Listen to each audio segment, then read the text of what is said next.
If you're planning a YouTube feature or script on the anticipated 2026 Harley-Davidson Pan America 1250, here's a tight approximately 500-word article that blends what we know about the machine with how you might present it for video. Note that official 2026 specs are still speculative, so treat some detail as informed expectation. The Pan America 1250 marks a bold shift for Harley-Davidson. This is no cruiser, but a full-blown adventure machine built to roam.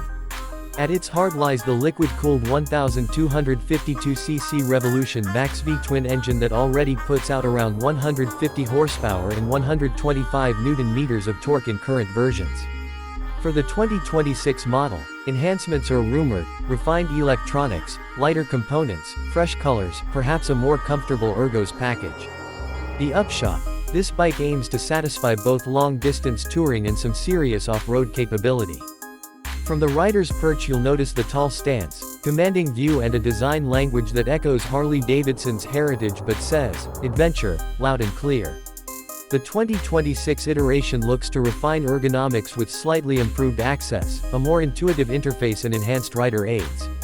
The large TFT display, Bluetooth connectivity and multiple ride modes are already part of the equation. The adaptive ride height system that lowers the bike when stopped, so footing is easier, also helps on longer rides. On suspension and brakes the bike doesn't compromise. You get high-end components such as electronically adjustable semi-active suspension, top-tier Brembo brakes and cornering ABS and traction control. What makes this bike really interesting is how it straddles two worlds. On the asphalt it behaves like a sport tourer, quick, agile enough, well-detailed.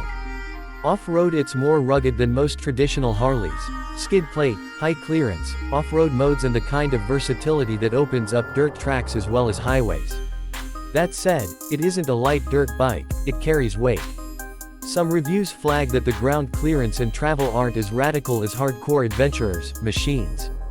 So if you're planning a YouTube ride sequence you can show both the open road and a mild off-road section to highlight the versatility. In terms of character, you hear the V-twin growl, you feel the punch, you see how Harley-Davidson is reimagining itself. For fans of the brand it's a chance to ride something totally new in their stable. For adventure bike lovers it's a fresh alternative in a segment dominated by European builds. Be sure to spotlight the heritage badge, the new direction, and how this model taps into both worlds. On screen you can lean heavily into visuals, engine close-ups, suspension travel in motion, dashboard screens, ride mode switching, and dual terrain usage. Finally, talk about what the future means. With the 2026 bike you're buying into more than hardware, it's part of Harley's push into new categories. It signals a brand stretching beyond its historic comfort zone into terrains untapped. For your viewers, frame it as: if you want a bike that says Harley-Davidson but rides like a modern adventure tourer, the Pan America 1250 for 2026 might just be the one. Wrap with a call to action. Encourage viewers to check dealer availability, ride test when possible, and weigh the pros and cons for their style. Whether they spend 80% of their miles on pavement or plan to load luggage and roam far off the beaten path. That gives you a solid YouTube-ready article. If you like, I can pull together high-res photo assets, B-roll suggestions, or a video script version too.